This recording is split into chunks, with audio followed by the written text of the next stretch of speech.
I'm Catherine Sheeran, host of the podcast Horse Tales with Cat. My guest today is a rider, trainer, and owner and operator of Rocky Mountain Show Jumping, an equestrian facility and tournament management company in Calgary. John Anderson was a member of the Canadian show jumping team that finished fourth at the World Championships in 1986. He went on to represent Canada as an individual in show jumping at the Seoul Olympics in 1988.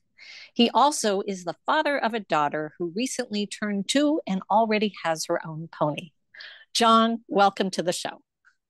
Oh, thanks, Catherine. It's great to be here. Yeah, and it's hard to believe I have a daughter that's 2. I keep telling everybody I'm doing Freedom 55 completely backwards, but it's great to have her. She's a great kid. Well, I thought it was important to mention her simply because I think you're fairly unusual in terms of you were part of a family. You were the oldest of 4 children, all of whom rode and all of who competed for the Canadian equestrian team. And I think that's fairly unique. As far as I know, no one else has done that. So I wanted to start with just your early days. I know that your parents, Barbara and John, were very much involved in horses and they supported all of you through the process. But I'm curious to sort of see what was it like on Anderson Ranch in the early days? Well, it was actually Barbara, and my father's name was JC, My not John. No, apologies. that's okay. Is James Carl. Anyway, he was, and well, he and my mom met. They're both Americans, so I'm a dual citizen as well. But they moved to Canada in the late '60s, and it didn't really have a horse background, either one of them. But my dad was in the oil and gas business, and we lived out on Anderson Road. Everybody thinks it's named after us, but it wasn't. We just happened to live on it. Anyway, and one of the guys who started a company around the same time as my dad did, he started a big drilling company, oil and gas drilling company called Beaver Drilling. And their names were the Krausers. And my dad and the Krausers, we actually all lived together amongst each other on Anderson Road. The Beaver Drilling drilled my dad's first big gas well years ago. And, the families just became friends. They were a bit older than all of us, but the Krausers had a daughter and called Diane, and she rode horses. And anyway, Mrs. Krauser and my mom kind of became friends, and then they drug her out to the stables, St. George's stables, just south of town. And of course, I was, I think, 4 or 5 or 6 at the time, and my brothers and sisters, my brother and sisters, so we ended up getting drugged along because what are you gonna do? You gotta drag the kid along. You can't leave him at home, right? So that's how it all started. It was the Krausers. So people always ask me, how'd you get into it? I always just say it was the neighbor's fault. Well, and it's interesting because some of the articles I've read about you said that you didn't really take to it initially, that you weren't kind of crazy about it, but you persevered and then, went off to, I guess I'm trying to figure out the timeline. You competed at the Olympics before you went off to university. Is that Well, correct? no, no, No. you're right about the being, didn't take to it right away. I mean, I remember this is a side note here. We used to go to the place called St. George's Stables. And what people don't know about St. George's Stables in Calgary is if there was no St. George's, there would be no Spruce Meadows Hmm. today. Well, in my mind, who knows, maybe something would have happened. But Linda and Nancy Southern started riding at St. George's, and Joe Sellinger was the father. Now Frank, his son, runs it. But I think they took the Southerns to Europe and stuff one year, way back in the '70s, early '70s, and they were looking for some horses, and I think they took them to Aachen, and I think that's where if I'm not mistaken, now I could be, but the stories we've heard all the time in Calgary, and Ron said, "Well, you know what, we could do this in Calgary after looking at Aachen," and sure enough, they did, and that's why we have the best show jumping facility in the world in our backyard. It's because of that. We used to go to the stable, and I used to slide down the wall as close to the wall as I can, so I didn't have to get too close to the horses. Like I was scared of the dang horses for the longest time. And then, over the years we showed whatever, and I actually showed at the very first Spruce Meadows. Oh, Yeah, yeah, next year's their 50th. Yeah, so 50 years ago. And gosh. I think I was 8 years old at the time. And, it just caught on. It wasn't until I was about 13 when I had a horse, because I used to cry all the time. I mean, Mm. I was scared and this and that. And then I got this little horse called Subaru, and a little quarter horse jumper. And that was the turning point. I mean, all of a sudden I was jumping and I felt confident. I had success, and, we were nailing it all the time. And then that's when my career took off. I'd say I was about 13 at the time. And then I didn't cry anymore. Fair enough. And so I know that you had some serious success at an early age. I believe you were 19 when you first represented the team and then went on to the World Championships, or were you 18? I was actually 18. Joe Sellinger and my mother went over to Europe in '84. That's the year I graduated college, not college, high school. And they found this horse with Joe's help called Gobi. That was in '84. My parents ended up purchasing the horse. We brought him home, and I actually made my Canadian team debut in the fall, September 1985. And my one of my teammates actually was Linda Southern. She made her team debut as well. So Oh. it was fantastic. And then that's my first time representing the team. And then of course everything just went gangbusters from there. We did the Olympics, World Championships, World Cup finals, all that stuff. So it was a good time for sure. And then you decided to walk away from horses. Is my understanding correct, to go off to university? Well, no, not quite exactly. Okay. I'm glad I went to university. My parents were always, yeah, we'll support the sport and you doing all this stuff, but you got to get an education. And you know what? If any young kids are listening to this and all of that, go to school. You need an education these days. And I'm so glad. I wouldn't be doing what I'm doing today if I wasn't educated. Hmm. So many of Hmm. these riders these days, I mean, okay, don't get me wrong, you can make a successful career and this and that. You don't have to have an education. You can ride your whole life, and a lot of guys do. But what happens if something happens? It's a dangerous sport. Anyway, I did the education. I took a semester off university. I went to a university out in Long Island, New York, called Hofstra University. I took a semester off to go to the Olympics. So Oh, it actually took me longer to graduate than normal because I missed a semester. So I was doing all of that, the World Games and all the stuff like that while I was going to university. wow. That's impressive. That's real commitment. Well, I mean, it was. And then when you say take time off, okay, once I, did the games and showed and this and that, and then then I graduated, and mom and dad said, I mean, at the end of the day, my parents actually split up. That it was all friendly and everything and all that stuff. And they just, my dad really worked hard at his company and made things happen for us. But they ended up, splitting up. Well, guess what? All of a sudden, they're split up and stuff like that. Wait a minute, where's the horses? No, they supported us like amazing. So it's not a problem. We had a beautiful facility, all that stuff, but they just weren't doing it because of that. They weren't really getting into the horses. And I was a 21-year-old kid at the time, and like I don't want to stop riding. Gallivanted around the world, showing at all the best horse shows in the world, Aachen, Dublin, Hickstead. Wow. Showed on the team at the Royal and Washington, New York, back in the Madison Square Garden days, and it was great. And I was having success. I don't want to stop. I'm 20, I'm early 20s, and I can go to work any other time. And then, Dad finally said, "Okay, boy, it's about time to get a job." And yeah, I'm thankful to this day that that happened. And I so, so yes, I did, and because that sort of started the break. I went and started working. I think it was in '92 or so.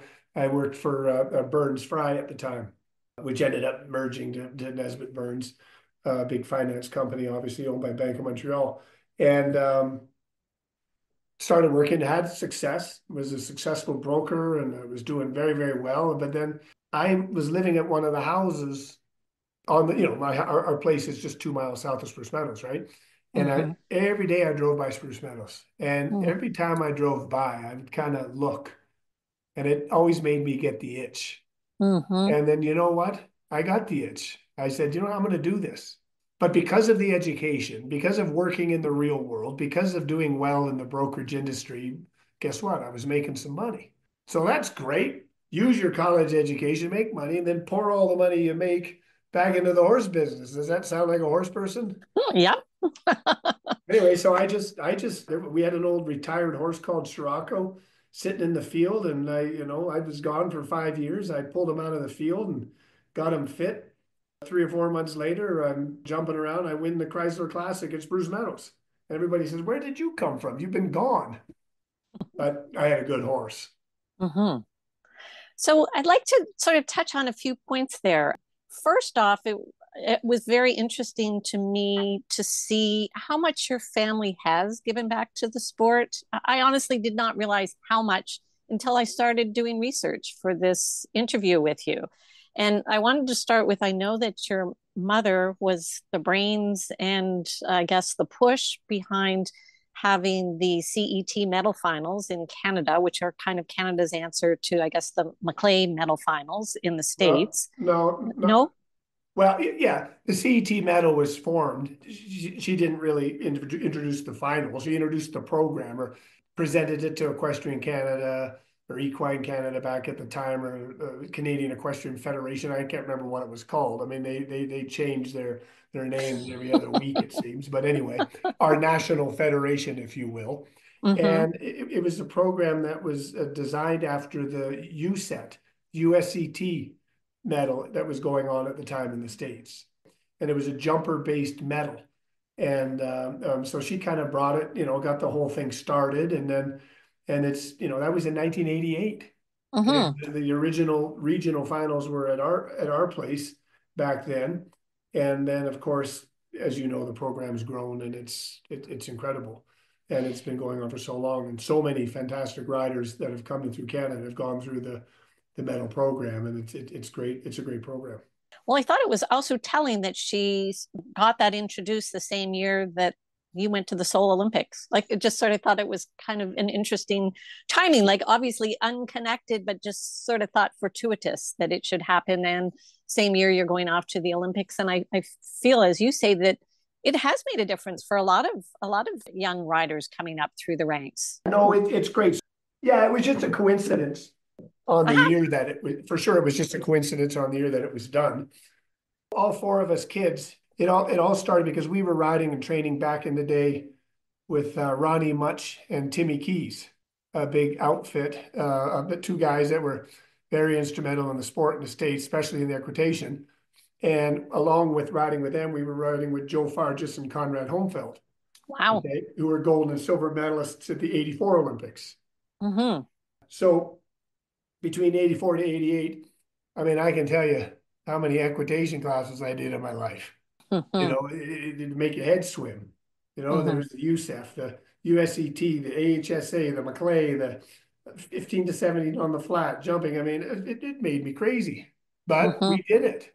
And Mm-hmm. I give credit to my mom saying, the research she all did, and kids that at that time make it, they go, a lot of them go through that program. I mean, look at McLean Ward, look at BZ Madden, look at all those top amazing riders. A lot of them have an equitation base. She believed in it. Mm-hmm. Well, I think it's interesting because I don't think there's a rider out there that didn't own Hunter Seat and Quotation by George Morris. So I Yes. feel like that was the foundation, it seems, for most riders who are jumpers. Well, to And me, that's back in the good days of show jumping. The sport's changed a bunch, but we'll get to that point. yes, absolutely. But as I said, I also wanted to talk about your own commitment to the sport as far as Rocky Mountain show jumping and how that all came to be. I mean, you were meant, in your mind anyway, as a complement to Spruce Meadows. Some people might have thought, gosh, why would you start another show jumping facility with Spruce Meadows out there? But you've really, I feel like, you offer a complement. You have, it seems as big an opportunity for international show jumpers when they're coming, but you also are at the grassroots level allowing competitors that are amateurs, juniors, up and coming to be able to afford horse showing and yet still get the same opportunities that they would at, to me, what would be Well, a sort of more expensive venue. well, you can look at it that way if you want. I mean, there's a bunch of different ways to look at it. Our family, back in the day, we actually hosted one of the trials to go to the World Championships in 1986. And our venue, we broke ground on the venue, and the venue was completed, the building of the venue was completed in 1980. And then 6 years later, built grass rings and all of this stuff, all to the purpose of maybe doing something show wise. And then my parents did. I mean, they went out and bought jumps, built jumps, did this, did that, everything. We actually hosted a trial for the World Championships. That was basically our first horse show. Wow. Okay. It was a specialty show. I mean, there wasn't full on divisions of everything because the focus was they needed to have the trials set by a certain time. So it was Edmonton, our place, and Spruce Meadows that hosted those three tiles, and then the team was done. And of course, as you know, Gail Greeno won us gold. Mm-hmm. I ended up eighth, and Ian ended up 10th. We had three in the top 10 in the world back then. Mm-hmm. But anyway, we have this big venue. I stepped forward a little bit. I ended up not riding for a number of years. My sisters and brother were going to school, doing some of their things. Then you kind of sat. We weren't really showing much after, 1992 or three or so, because my sister went to the Pan Am Games in Cuba as well, right? Mm-hmm. And then after that, it all kind of fizzled and it just sat dormant for a while, like 3 or 4 years. And then this is again when I was driving by and I was living on the farm and doing all the stuff. So I needed to ride. Well, then I started riding again. And then I turned around and said, well, you know what? I could run some horse shows. I should do this. And then, it just started. That's how it started. I just figured I'd try to give back a little bit and stuff too. And was that back in 2005? Is that what No, what, no, I no. started running shows back in, I officially started running myself, Mm-hmm. running horse shows in 96, Oh, goodness. Okay. 97, right? Which was like I think it was a year after I'd kind of got back in the ring, competing and doing stuff. And I started out with one show a year, sort of in Mm-hmm. between. There was a different series back then. It went Spruce Meadows, a couple of weeks off, then another Spruce Meadows. They only did three in the summer. So I would fit in and around them, right? So that's how it all started, with a bunch of people coming up. And then they would stay a little longer. And, of course, the summer series now is completely different. It's 5 solid weeks of 5-star jumping. Mm-hmm. But when I did it, I always had a thought. My dad was very philanthropic, okay, and he always believed in giving. And I don't know, that's always just stuck with me. I like to give to the sport, which, I mean, we'll talk a little bit more about some of that stuff too. But I always said, you know what, I need to build a venue that, or have events that everybody can go to. Now, Mm-hmm. I was riding FEI myself at the time, kind of taking a step back from the riding. But when I was riding all the FEI, I had stuff from the ponies and short stirrups and, poles on the ground, all the way up to the FEI international level. So there was something for everybody. Like I say, I rode at the very first Spruce Meadows.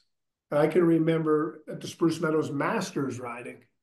And Mm-hmm. I'm riding around on my little pony Hollywood Scout, and I'm riding in the same ring as Harvey Smith and Paul Schockenmuller. Mm-hmm. So it inspired me. So if you have a show that offers everything, some of these young riders can learn from the bigger guys and get inspired. So that's kind of what I wanted to do. The sports change so much these days, and people ask me, I said, what are you doing? What's your goals and this and that? And I said, especially with Rocky Mountain, I just build a nice venue. I mean, I love doing it and it's fun. Otherwise, I wouldn't Mm-hmm. do it. Mm-hmm. But I always say, I'm trying to create, if you will, or mimic Spruce Meadows of the past. Mm-hmm. Okay. Mm-hmm. It's grown into the best venue in the world, no question. But you don't have the ponies anymore and you don't have the little kids. It's all become high sport, high stakes, high everything, which is great. That's the way our sports evolved. Mm-hmm. But so many of these young riders these days don't get the chance to see that Mm-hmm. or experience or ride alongside some. So I'm trying to make a bigger venue with a smaller feel, if you will. I think it's fabulous because I personally, as an amateur rider 30 years ago, got to go and compete at Spruce Meadows. And it was, as you said, I mean, I was just doing the meter 10, but I had the opportunity to ride in the meadows on the green ring, which was probably the highlight of my career. And as you said, now there isn't that opportunity. So it seems to me, I think you're spot on in your direction in what you're doing because I feel in talking to other amateur riders and trainers that the sport in Canada has become so different in terms of where you can go and what you can do. And there's so many of the venues that we used to go to have all closed down. So there it's kind of spotty where you can even find, at least on the East Coast, because I'm in Ontario, most of the big Quebec shows no longer exist. There's kind of, two venues in Toronto to go to. And so there is a concern at the amateur level, like where are you going to get, sort of your experience? A lot of people on the East Coast are heading south to the States. And I feel like, I applaud you for trying to build something bigger within Well, Canada. you just made me have a nice memory actually when you said Meadows on the Green because I remember actually winning the very first event they ever had Ah, on Meadows on the Green, a big speed class. No, it was a jump off class, the Western Canadian Cup. I remember it vividly. But anyway, it was an experience. But you live in Ontario, so you should be fine with the sport because remember, Ontario is the center of the world, right? Toronto, maybe. I'm in Ottawa. Okay, well, Ottawa's a little better, but I mean, like I say, that's a little bit the problem with our sport, in my opinion. Mhm. I remember the days we, when we showed, we'd okay, this is just ourselves, right? I mean, I drove a semi truck and my parents, we had the big semi for the horses to travel around. There's my sisters and brothers and stuff. And I learned to drive all that stuff at a young age. But we would do a horse show at Edmonton. Next week, we'd do a horse show at Spruce Meadows. Okay, there'd be a week off, and then we'd do a horse show at Sunnybrook Park. Then we'd, oh my God, then we'd go back to Calgary and do a couple of shows at Spruce Meadows. Then we'd drive back to Ontario and do Cheltenham and Bolton at Calling. the time, Collingwood and all that. Then you'd go to Bromont, and then yeah, so we would do some circuits in the States, which they were, but we would travel. You would show against other people.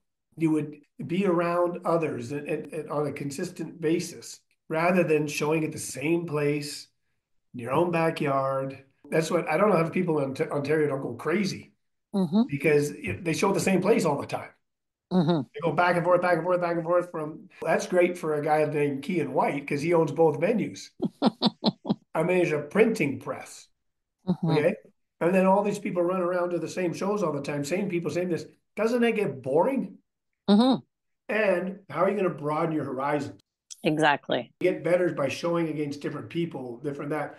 Now, the cost is great. And these venues, trust me, I own one. Hmm. There's a lot of money involved. So you don't take it away from the venues. You can't because they're putting money into the places to keep the sport going. But the more they do, the more they seem to charge. The more they charge, the more this, the more the horses go up. The everything it's getting, in my opinion, it's out of control. Hmm. Hmm. How do you stop it? I don't know. Hmm.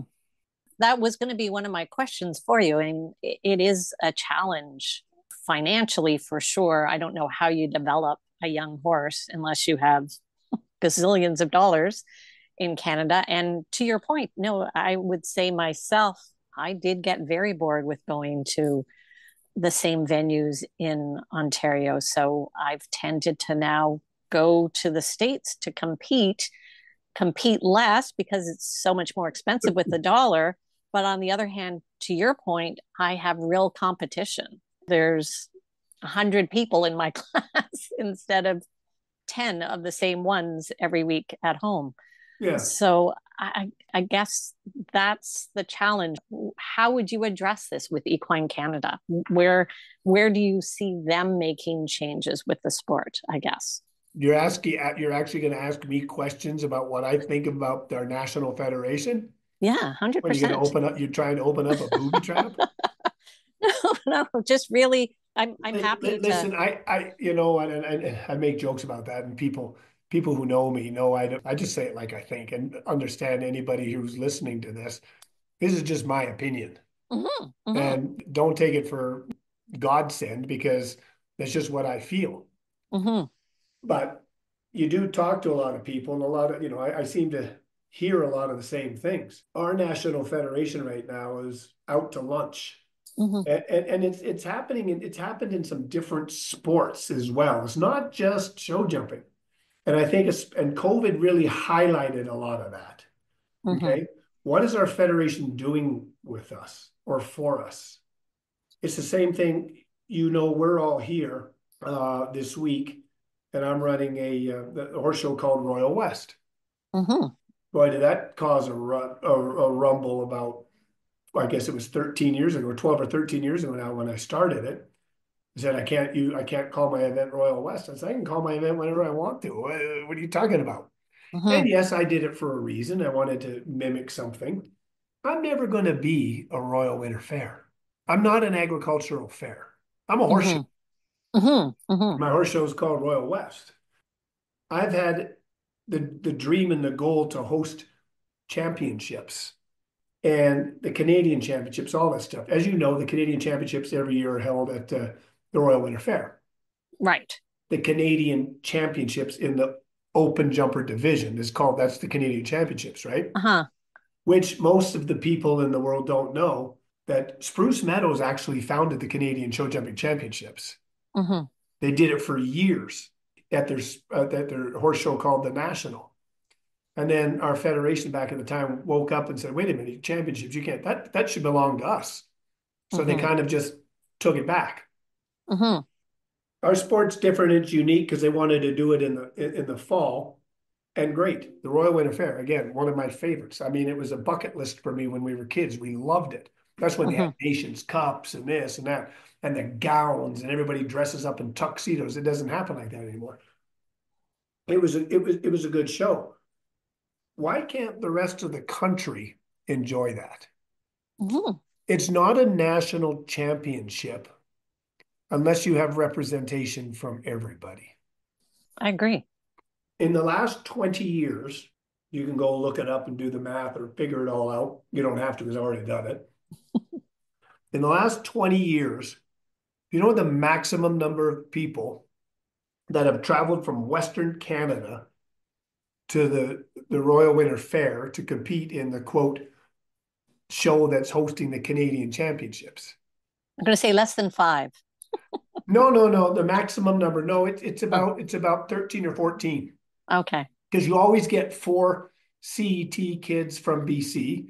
You get four CET kids from Alberta. So that's eight. You get a Okay. couple of token hunter riders. Okay. And you get now the Hunter Derby Series, you get a few of them. And then maybe the odd person that wants to sneak in and do the Canadian Show Jumping Championships, which in the last 2 years had 10 and 12 participants. That's not a championship.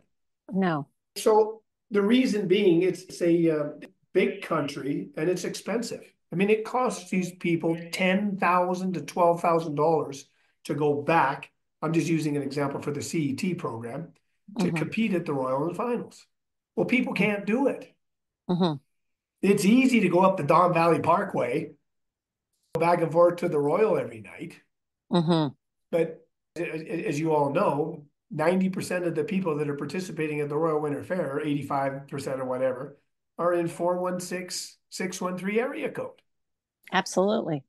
Canadian championships in figure skating don't happen in Toronto all year, every year. They go to Toronto, they go to BC, they go to Calgary, they go to Halifax, they go to wherever. Hmm.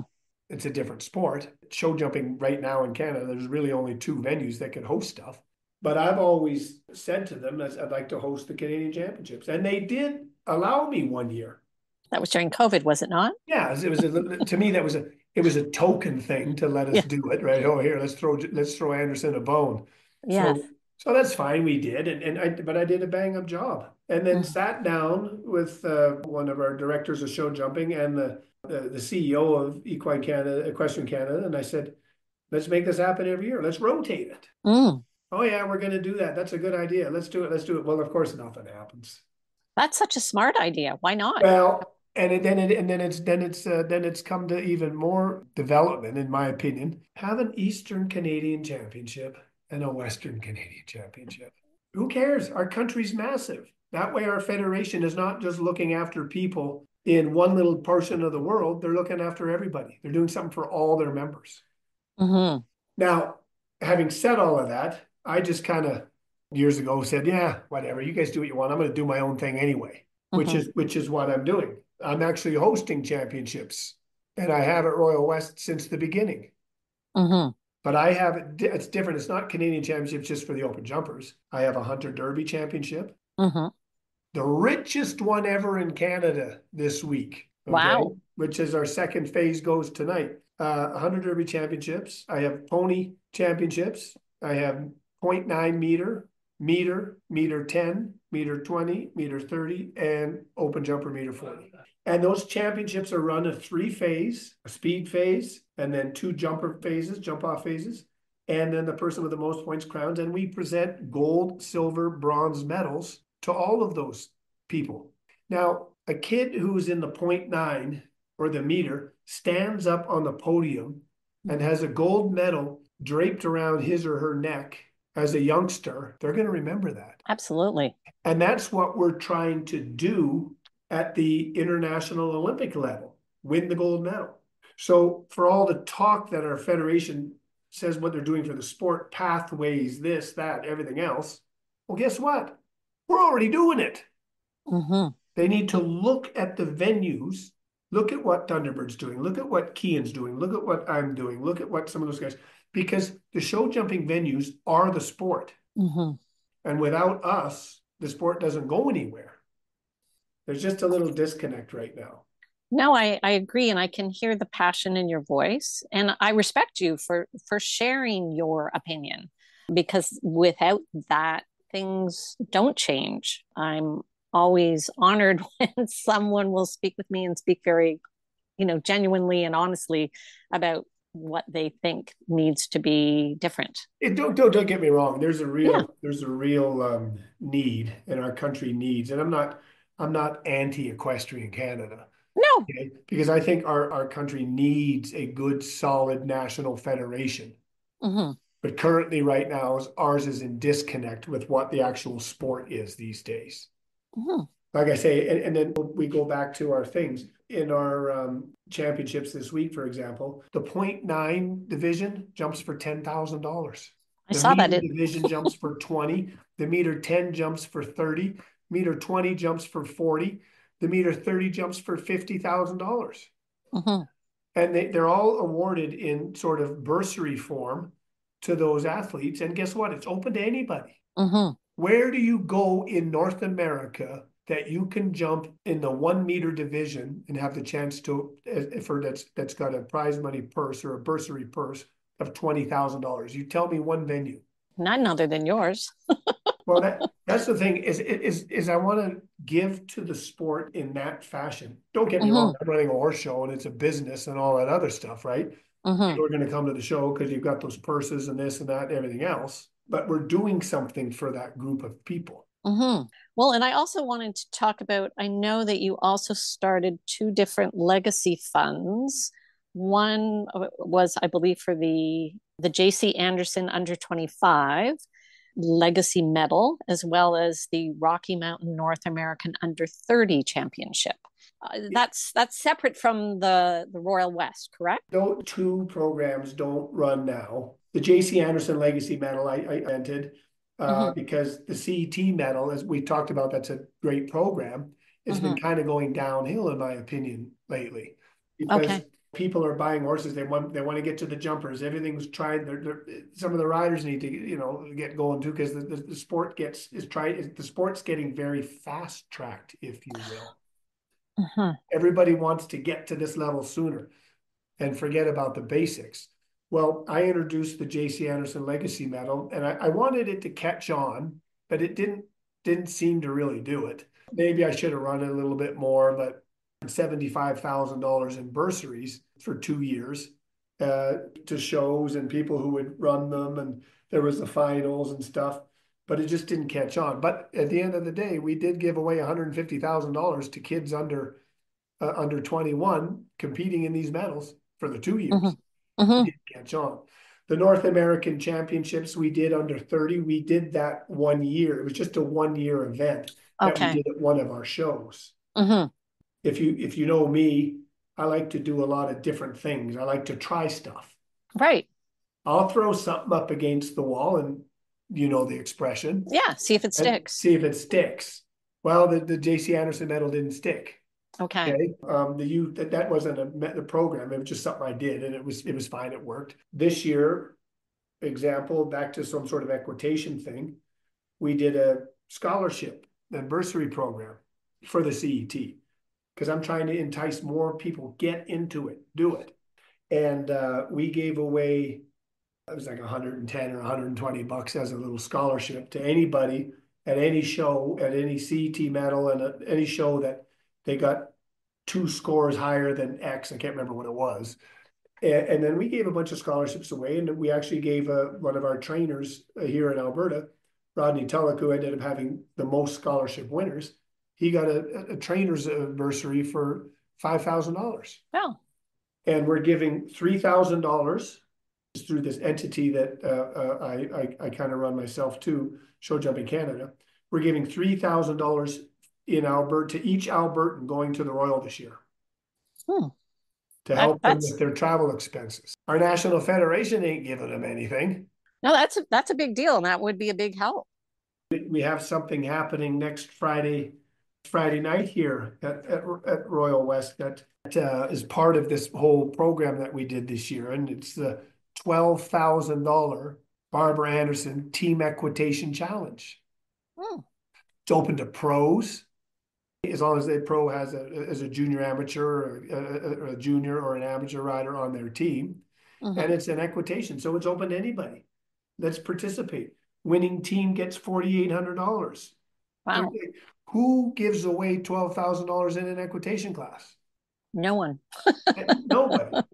So it's just, and a lot of these kids in Alberta are using this particular competition as a warm-up to go to the Royal for the CET.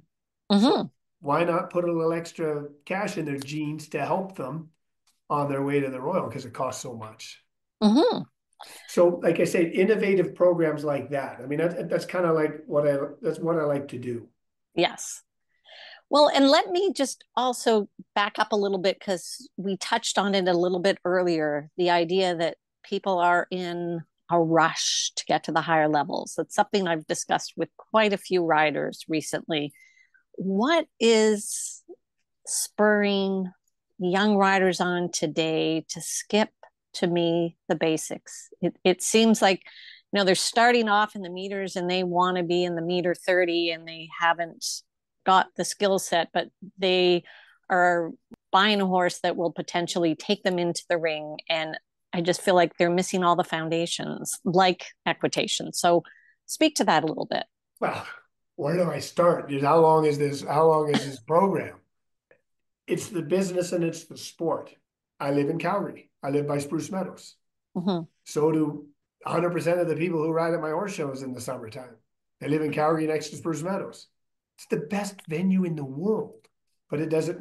They've now reintroduced some classes at lower levels, but with the expense and everything else too. Of course, whatever, you can't get away with that these days. But so many of these young riders now. I mean, I have one myself. She's 2, but she's already going, Mama, horsey, Dada, horsey. And I go, oh God, why can't you just carry a golf club? Like, think about that. But she's going to ride, and it's going to be great. But some of these young kids, they ride, they see, they grow up, and right now they're seeing the sport at the top level They're seeing all of that. They Mhm. want to get there. Right. And that's another reason why I run, like in Alberta, I'm one of the only guys in Alberta that's really committing money and things to these hunter derbies. And just making sure all my shows have full complements of hunters because it's the foundation. But you know what? It's easier to run to the jumper ring. And this isn't a slight on all the trainers out there because, you know, everyone's trying to make a living. Trainers they make money on buying and selling horses and Hmm. lessons and coaching and stuff like that, right? A lot of them, to me, in my opinion, they fast track everything Mm. for sort of satisfy the needs of the people. But Joe Smith, it's like golf. I use the comparison to golf. Anybody can pick up a golf club and start swinging. Anybody can climb on a horse and start bouncing around. The golfer can golf for a year, and you know what? If they've never golfed before, they can get to around 100. If everybody knows golf, I'm sure they do. I'm Hmm. an avid golfer. I love it, right? But anybody can get to 100. Okay, that step from 100 to breaking 90 is big. Hmm. That step from then you want that step from breaking 90 to getting down to breaking 90 to breaking 80. That's that big. And if you want to break 80, I mean that's a whole different realm. Hmm. It's like the FEI sport right now, the international sport. Anybody can get on the world ranking list, go into an international class and all that stuff, and great. But to get to that top level, I mean, the same thing. You start at 0.9 jumping if you've ridden in a year. You can start showing at that level. Get from the 0.9 to the meter, to the meter 10, to the meter 15, to the meter 20, to the meter 30, to the meter 40, to the open jumper meter 45 level, to the meter 50, to the meter 60, to the Hmm. CP Grand Prix. That much of the sport, less than a thousandth of 1% of people who ride horses are going to make it to that level. Hmm. You can't kill the dream, but there's no fast track. It's hard work, it's practice, it's dedication, it's all that stuff. Learn the Hmm. basics. Like I said, anybody can flop around the ring at a meter. Hmm. You can have a loose leg, yanking and pulling and doing and this and that and everything in the meter division. That's not going to do you well when you start jumping to meter 30 and meter 40. No. And the only way you're going to learn not to yank and pull and kick and flap is by doing the equitation. Hmm. But the kids will go around in the equitation and the hunters and everybody and the other guys, well, that's boring. And it is a little boring. Don't get me wrong. And then the other kids are running around. They get to do 3 or 4 classes. They got ribbons. They're winning. And they're doing and all that stuff. Hmm. But when the tables turn, it's those other riders that Yeah, because the reality is, without the essential basics, you're not going to ever get to that next level. it's in any sport. It's in any sport. I'm not saying No, it's not I'm unique not to show jumping. criticizing our sport, No, right? no. It's as you say, it's not unique to show jumping. I think No. it's just that there is a bit of a trend right now. And I always wonder what's the rush. You've got lots of time to get there. But But so many more, in my opinion, too, so many more people are doing the sport right now. mhm. Which I guess is a good thing. It is. I always respect a guy. I remember growing up. Again, I was very fortunate. My family was able to do horses and stuff. I mean, it's not a cheap sport, but I always remember riders' meetings from a guy, Ron Southern, Hmm. as you know, founded Spruce Meadows, all that stuff. And I remember those meetings, and it goes into my head all the time. He said, "Don't talk about the prices of horses. Don't talk about this. Don't talk about that. We want to keep our sport accessible to the public. Let the public think that because a lot of times, okay, don't get me wrong. You go to the Masters. I mean, it's packed with people. They love it. They love watching top international show jumping. So that's fine. But the sport is perceived as to be a very elitist sport now. Hmm. And that's a little bit, in my opinion, why we're losing it at the lower level. Hmm. Because, people, they start riding and they realize, and then there's the cost and this and that. And then they say, oh, this is going to be too expensive. Hmm. Hey, Julie, go make like flipper in the pool. Here's your swimsuit, right? And here's your swimming lessons and all that stuff, whatever, right? Hmm. Versus the horses. Everybody always used to say it's a sport of millionaires. Well, now it's a sport of billionaires. Yes. I mean, look at the people doing it. Hmm. And what would you say is the solution? How do we make it less of an elitist sport? I don't, I don't think you're going to. Okay. I mean, the way that the way the sport's gone, and it happens everywhere. I mean, look at sports everywhere. Look at these hockey players. I mean, I'm a season Mm. ticket holder of the Flames, and I think our tickets are we got some nice seats, whatever, but our tickets are $300 a seat, right? But even up in the nosebleed sections, they're paying $100 a night for a game, right? Right. Why? Because all these athletes are getting paid this. Hmm. NFL, hockey, baseball, everywhere. All the prices are going, like the athletes and everything. Some of these athletes aren't educated. I said get an education, but I mean, a lot of these guys aren't, and look what Hmm. they're doing, right? Hmm. But Hmm. they're that upper echelon, Right. okay? But to me, to make the sport a little more accessible and stuff like that is bring back the fun. Hmm. You bring back the fun, and then people enjoy doing it. And that's really something that we try to do at our venue, Hmm. Rocky Mountain. We have fun classes. I'll do winning rounds. I'll do things like that. Just to thank all the people that showed at our shows all summer here. At the last horse show, I have a 1 meter, sorry, a 0.9 meter winning round for $3,500 and a 1 meter winning round at for $4,500. Those are small divisions, Hmm. but those I put that money up, and guess what? There's zero entry fee. Hmm. Wow. It's a way for me to thank those guys. They all love doing it. I do it in the summer with some of the classes. I do some pretty big purse classes for meter 10, meter 15, meter 20, meter 30, those level. Let Hmm. them jump for a little prize money. Why does it always have to be these riders? And you're right, since I'm not really riding at the big level anymore, I've kind of stepped back and said, wait a minute, what's going on? I'll see some of the FEI riders, which, hey, I got lots of them that are my friends, don't get me wrong.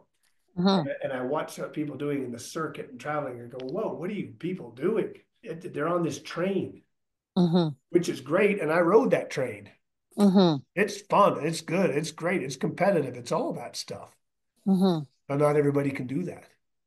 Exactly. Like I say, I like to bring some fun back. And again, that's why we have these championships here at Royal West and everything. Purses. People are enjoying themselves. They're having some fun and they're jumping for some purses. Then that might them want to be better. Get them that taste of podiums, winning, stuff like that. Keep the parents happy so there's, a little bit of money coming back into the pocketbook. Hmm. That's all I think. And have it fun. The equitation event, it's a team event. Our sport's so individualistic. We need to do Hmm. more team stuff. People need to band together a little bit. Well, my last question was going to be, where do you think you're going? But I feel like you've sort of summed that up a little bit there. So my question might be, what's on the horizon for your daughter, Reagan, as far as the sport's concerned? I feel like you come from a family with a big legacy. Do you want that for her? I mean, it sounds like she's already got the bug. I tell you, my wife Kelly, there's no way she's not going to be riding ponies and horses and stuff like that. I'm already hooped. Okay. Why do you think I have pony hunters here at the Royal West now? Okay. I never ran ponies at Royal West, but I thought, well, I better start doing it because Reagan's going to be doing it soon, right? So, Hmm. I hope she loves the sport. I mean, don't get me wrong. My parents always said, my dad was always funny, and he says, why do your kids ride? Why do you do riding? And why do your kids ride and do that sport? Isn't it expensive and this and that? And my dad would go, yeah, but it keeps them out of the 7-Eleven. You and I would understand that. They don't understand that anymore these days, but that's why, you did it. And there's a great bunch of people in this sport. Hmm. Great families, great people, a lot of that, and there's great interactions, right? But let's keep that, keep that going and make it better. Hmm. Hmm. You live in Ontario, you got guys that show. Don't you find everybody nowadays, they all go to the horse show, they hang around with their own few little people, show, and then go back home to bed, Hmm. right? Hmm. When you traveled and you did more shows everywhere, people would band together and do some things. Hmm. Hmm. Nowadays, like I said, it's all about, oh, let's go to Florida. Make sure you have to have a house in Wellington, and you got to show here, and you got to do this, you got to do that. It's gotten weird. I mean, that's all I can say. That's a good word to sum it up. Well, yeah, I mean, like I said, I'm a pickup guy. I mean, I like to have good things and do stuff, right? But I mean, just bring back the fun in the sport. No, I think that's a fabulous goal Yeah. because at the end of the day, we kind of all started in it because it was fun. And you do lose sight of that sometimes when you're competing. And I think that's a really good message to put out there. Yeah. And then as far as, as far as the overall sport, let's get some of our organizations out there to really look at changing their focus. I've said it before. I'll use for an example our personal situation. When I say our, I mean our country situation. Our federation is so keen, and hey, they did it when we were around too. But I mean, I think these federations and stuff never had any money. But I remember when we did all the team stuff, it was my family, it was the Southern family, it was the Tidball family, it was Greenos and Carlsons and all of us. We banded together and kind of helped self-funded and did things like the big stuff over in Europe and did the games and all that. But nowadays you look at it and our federation right now is so keen every 4 years at least for Olympics and World Games, we got to send the team to the games. So they expel all their efforts and energies and monies and everything to, and this isn't a slight on anybody, Mario Delorier, Tiffany, Aaron, all that stuff. Let's do the World Championships or Olympics and represent our country. If you told all those riders, guys, we have a position on the team, but we can't afford to send you. Guess what? They're all going anyway Mm-hmm. because they all have the money. And our federation has focused all this time and effort to get money to send these people who can all afford it. Mm-hmm. Owners these days who have these horses at the 5-star Olympic type level, that ain't cheap. Mm-hmm. They're Mm-hmm. doing it because they can afford it. Right. So if those resources were utilized better and dedicated more to different areas of the sport, i.e. the youth, which I always talk about, I go back to the Egyptian pyramids. The bigger the pyramid is at the top, I guarantee you the stronger the base is at the bottom. Mm-hmm. And if you don't have a strong base, you're never going to build to that peak. So I Absolutely. just think they need to focus more on youth. Mm-hmm. And they're getting some things, some areas are getting better for sure. But if I just that's what the message I would say is what I want to see going. That's what I keep focusing on. So, with that, I want to say thank you so much for taking time out to meet with me today and during this busy time. And I do want to wish you all the best with Royal West for this upcoming week because it finishes on Sunday. Is that correct? It finishes Saturday night. Oh, Saturday night. Yeah, So, you, next Saturday we crown the champions. We do the podium presentations for all those divisions with gold, silver, bronze medals and flowers and jackets and and all that stuff. So if everybody tune in on live stream, have a look. You can find the link on our Instagram account, and it'll be fun to have everybody. And yeah, that's the finishing. It's the $75,000 Truman Holmes Cup to finish off the show. You bet. wonderful. Well, thank you again for joining me. As I said, I really appreciate the time and energy and wish you all the best success. Well, thank you very much. It was great chatting with you today. If you'd like to learn about upcoming guests and episodes, please follow us at Horsetails with Cat on Instagram and Facebook.